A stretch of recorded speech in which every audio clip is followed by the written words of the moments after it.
Hi everybody, I am here at the 2017 Ohio Bigfoot Conference with the one and only Cliff Barackman. Cliff, hunting you down all weekend. I appreciate you taking the time to do this for me. Thank you so much. How you doing today? I'm doing great, and you've been very, very persistent. I know that I can be almost as hard to find as a Sasquatch, so he's got me, though. Cliff, I wanted to talk to you a little bit about how you started in getting into Bigfoot in general. Mm-hmm.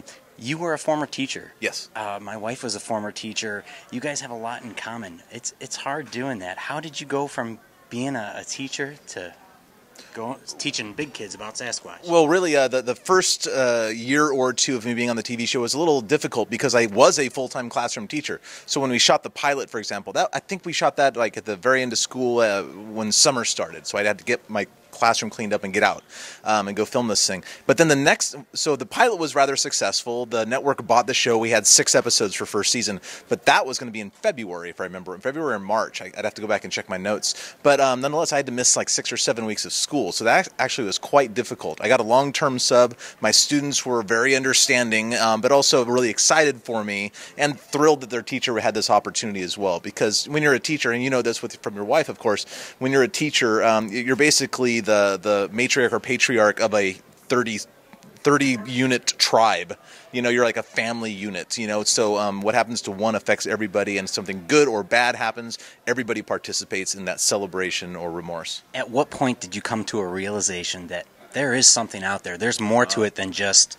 That was back in the early 1990s. I've always been interested in Bigfoots, but kind of peripherally, as like a strange, unique, eccentric thing, you know. I loved monsters when I was a kid. But when I was in college, I had a few-hour break between classes, and so I would go to the library and just pick books off of the shelf and various subjects that I enjoyed learning about, mostly sciences, like astronomy and chemistry and stuff. But one day I found myself in the anthropology section, and I found a book that was a collection of scholarly articles written about Sasquatches from the perspective of cultural anthropologists and physical anthropologists. And when I started reading about the scientific work that had already been done by that point, I think this book was published in the 70s or something, late 70s, early 80s. When I read about the stuff that has already been done at that point on Sasquatches, I started realizing not only are Sasquatches funny and quirky and all this stuff I like and am, but they might be real as well. So I was already camping and backpacking, so I just kind of put that on the roster of things I was going to do out in the woods when I was there. Now, you've been doing a lot of different types of research, really good stuff too.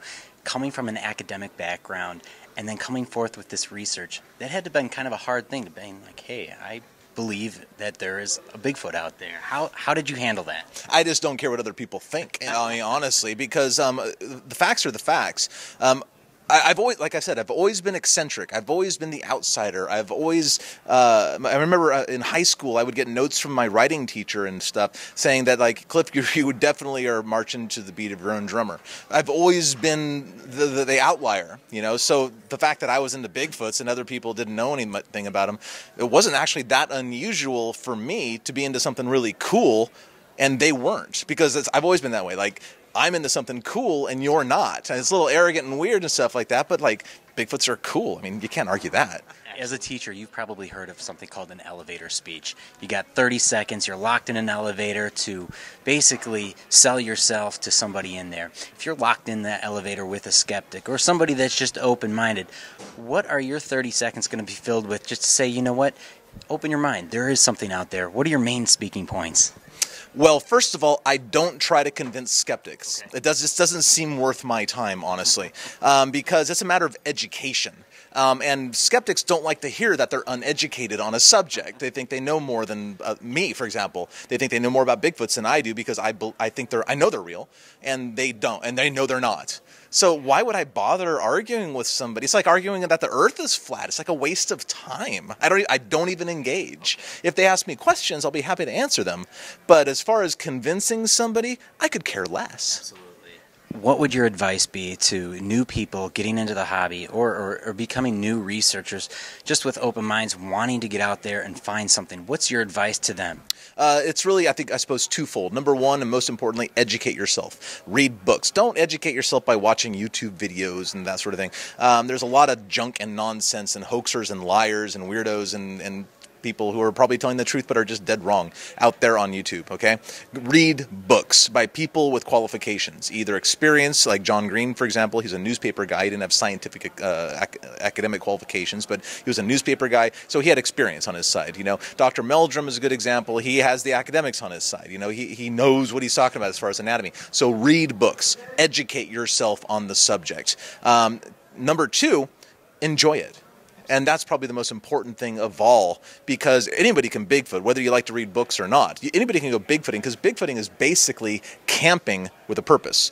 So go out there with the goal of enjoying the woods. Don't go out there just to film or see a Bigfoot, because you're going to be disappointed almost every time you go. Pretty much every time you go, you're going to be disappointed if that's your goal.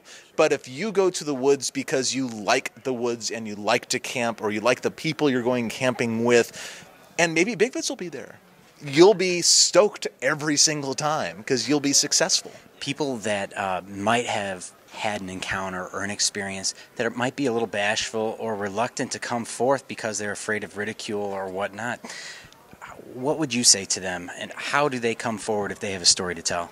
Well, first of all, it's okay, because you are not alone. You are just one of thousands, literally thousands upon thousands of people who have had a very special experience and observation.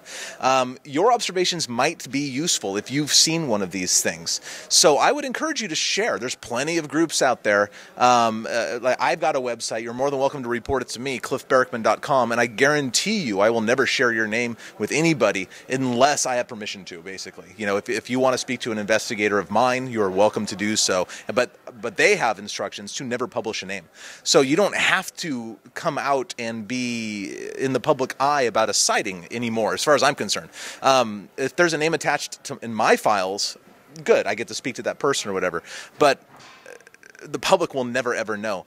But what if you have an observation of a Sasquatch doing something that really no one has seen before? Or maybe 6 or 7 people have seen but aren't willing to share. That's information we don't have that we could learn something from. So I would encourage the sharing of information, because that's kind of what science is about in a way. Learn something, publish it, and then see what other people have to say about it. If you saw a Sasquatch do something unusual, we put that out there, or maybe I'm aware of it. Maybe if I hear somebody else say the same thing, there's 2 or 3 data hits all of a sudden, and oh, that's a Sasquatch behavior. We can add that one to the books too. So don't be bashful. You're not alone. It's okay. They're real. You can see these things, and you're not crazy. You're not hallucinating or anything like that. It's okay. You saw one. Tell me about it. Love to hear it. Cliff, us at home, how do we learn more about you and your research and what you're doing? Well, of course, I think my website and my blog basically are probably some of the best ways to learn about what I'm up to. cliffbarackman.com.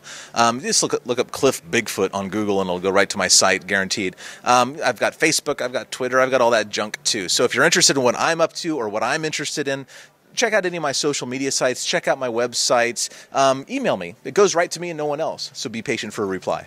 There you have it, everybody. Cliff Barackman at the 2017 Ohio Bigfoot Conference. Cliff, thank you so much. I really appreciate it.